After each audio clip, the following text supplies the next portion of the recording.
Udah,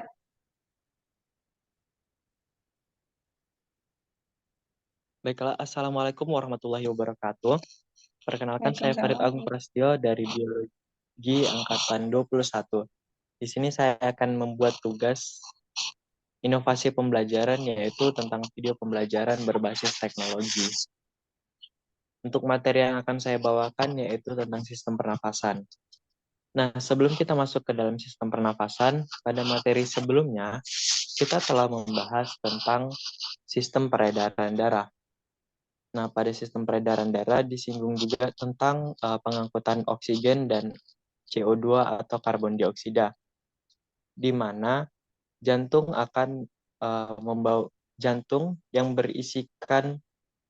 akan memompa darah yang mengangkut oksigen ke seluruh tubuh, dan dari jantung akan dikembalikan lagi ke paru-paru, yaitu berupa CO2 atau karbon dioksida yang telah bertukar dengan O2 atau oksigen, yang nantinya akan dikeluarkan oleh paru-paru hidung, yaitu melalui hidung, merupakan dari hasil respirasi. Nah, eh, pada materi kali ini kita akan melakukan pembelajaran mengenai sistem pernapasan atau respirasi. Terlebih dahulu kita harus mengetahui apa itu pernapasan. Tolong PPT-nya.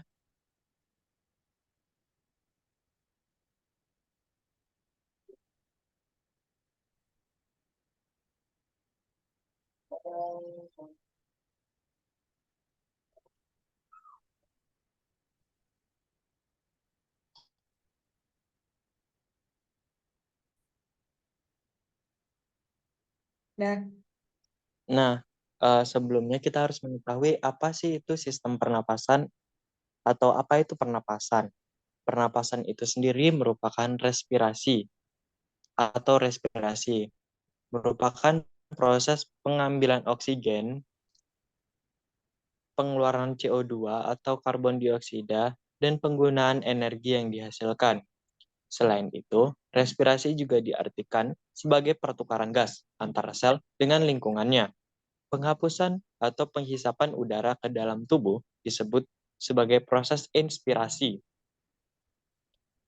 dan menghembuskannya udara keluar dari tubuh disebut ekspirasi. Nah, untuk membedakan inspirasi dan ekspirasi itu sendiri, ada pada kata itu sendiri, yaitu ins yang berarti di dalam dan X yang berarti di luar. Jadi kita tidak terbalik-balik lagi tentang inspirasi dan ekspirasi. Nah, pada sistem pernapasan itu terdapat 5 organ utama, yaitu dari yang pertama, pada bagian luar tubuh kita dalam sistem pernapasan ada hidung. Dari hidung, udara akan masuk ke faring, lalu masuk ke laring, selanjutnya ke trakea dan paru-paru. Selanjutnya,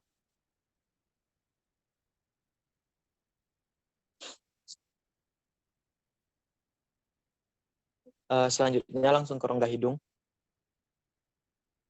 Nah, pada rongga hidung, dari luar kan lewat rongga hidung.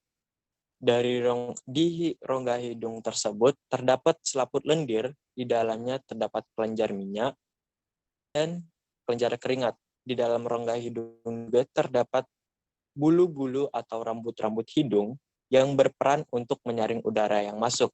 Nantinya, bulu-bulu atau rongga hidung yang masuk ke dalam nantinya udara yang masuk ke dalam hidung akan disaring oleh rambut-rambut hidung, yang nantinya dari rambut-rambut hidung tersebut akan menahan kotoran tersebut, yang akhirnya akan menjadi lendir-lendir juga akan menahan kotoran tersebut, nantinya akan menjadi pengerasan yang orang awam sebut mungkin bisa disebut sebagai upil. Selanjutnya ke faring.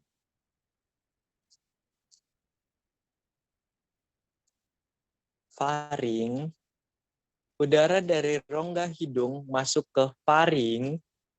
Faring merupakan percabangan antara dua saluran, yaitu saluran pernafasan dan saluran pencernaan. Di saluran pernafasan terletak pada bagian depan tenggorokan, dan pada saluran pencernaan terdapat pada bagian belakang tenggorokan. Di faring juga terdapat pita suara yang nantinya akan menghasilkan suara seperti pada ucapan-ucapan seseorang. Nah, pada faring itu sendiri, tadi kan dikatakan terdapat dua percabangan antara percabangan pernafasan dan rongga pencernaan. Nah, dalam faring itu sendiri sering terjadi kasus di mana terjadinya tersedak. Ketika seseorang makan sambil berbicara, itu akan dapat menyebabkan seseorang akan tersedak makanan yang dia makan. Nah, bahkan pada suatu kasus yang ditemukan ketika seseorang memakan bakso, itu awalnya dikatakan sebagai pembunuhan yang dilakukan oleh tukang bakso tersebut. Tetapi setelah dilakukan otopsi, ternyata terdapat bakso pada saluran pernafasannya. Bakso yang terdapat pada saluran pernafasan itu menyebabkan udara atau oksigen tidak dapat masuk ke dalam tubuh, sehingga tidak ada udara yang masuk ke dalam tubuh, menyebabkan orang akan mati kelemasan. Dari faring, selanjutnya kita lanjut ke laring. Kotak suara yang menghubungkan faring dengan trakea, tabung pendek berbentuk seperti kotak trigular dan ditopang oleh 3 kartilago tidak berpasangan, kartilago tiroid, kartilago krikoid, dan epiglotis.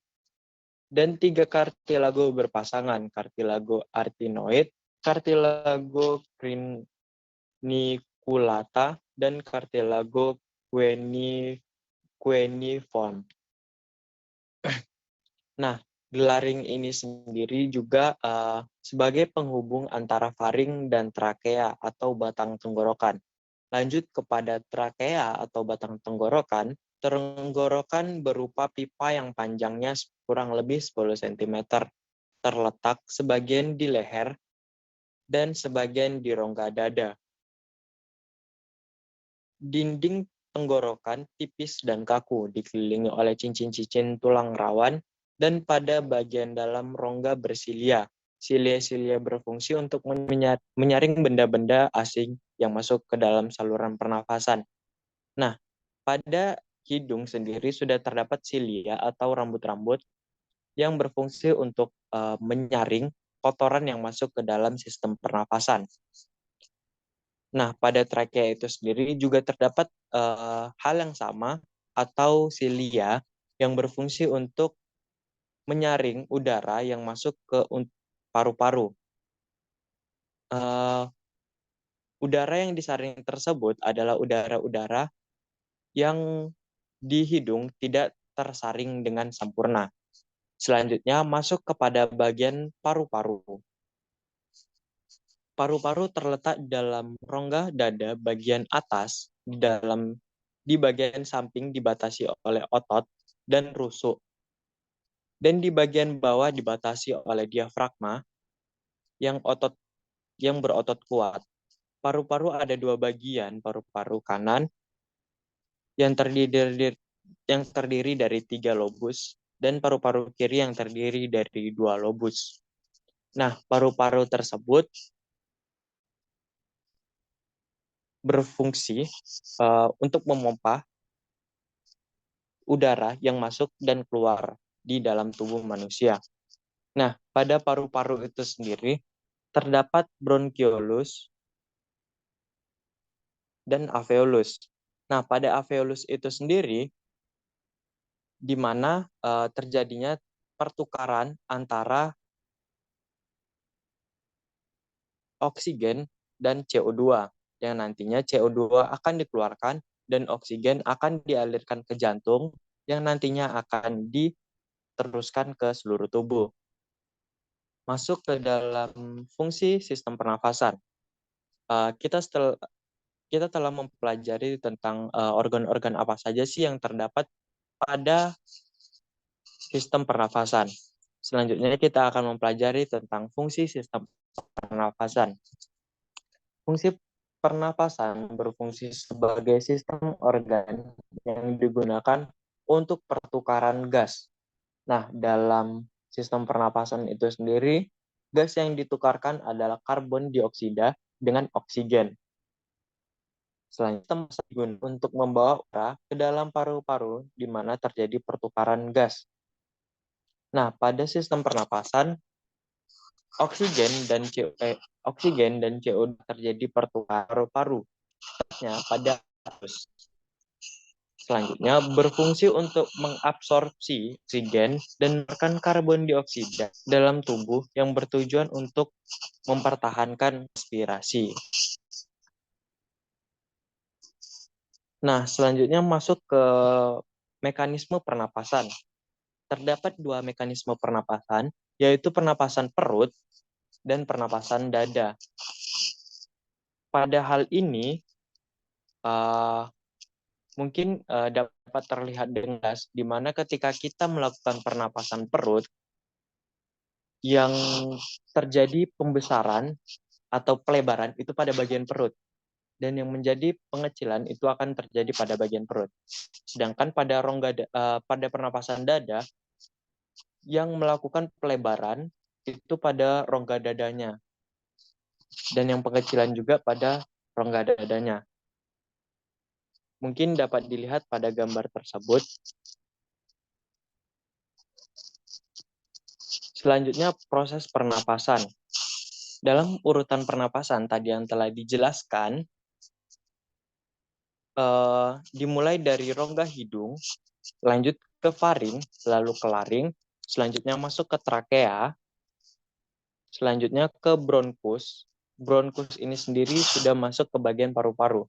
Nah, pada bagian paru-paru terdapat bronkiolus dan alveolus, yang di mana alveolus tersebut berfungsi untuk tempat pertukaran gas atau pertukaran O2 dengan CO2. Selanjutnya, prinsip-prinsip dasar dari pernafasan tersebut.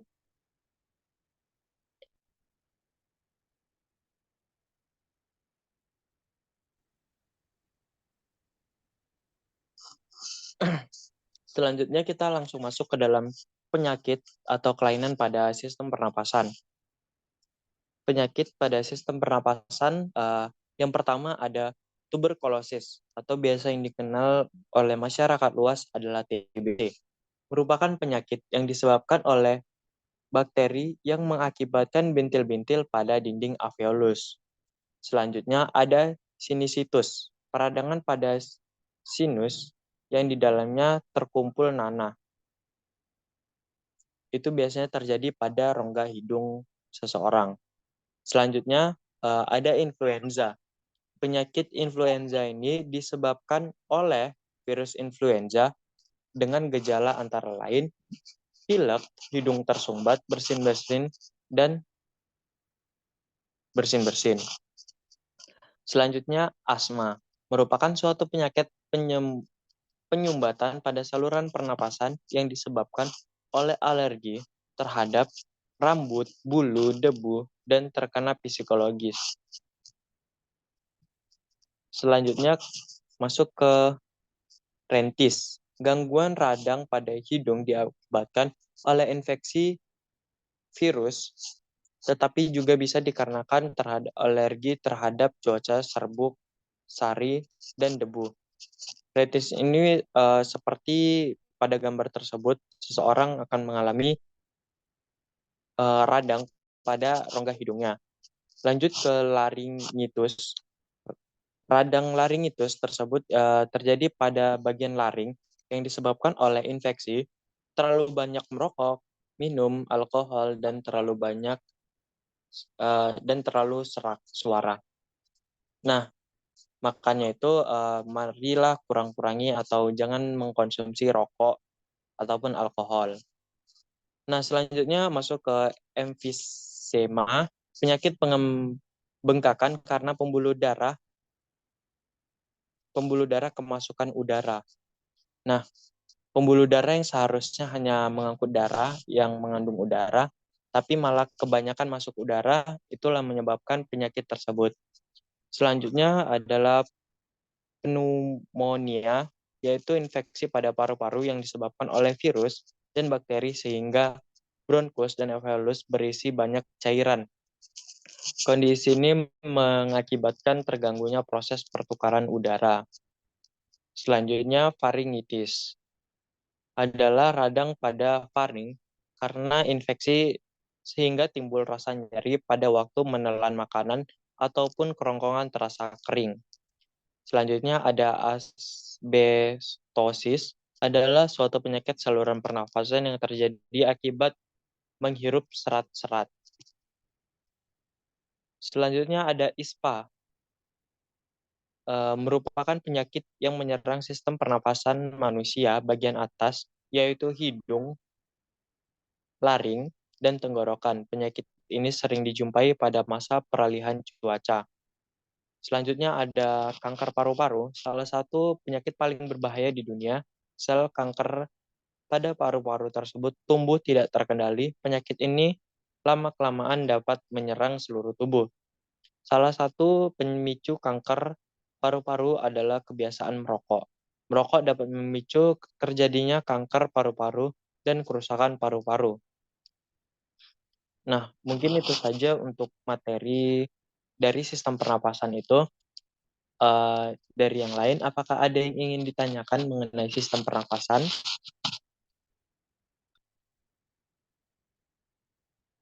Kalau tidak ada, mungkin cukup sekian untuk materi sistem pernapasan pada hari ini. Saya akhiri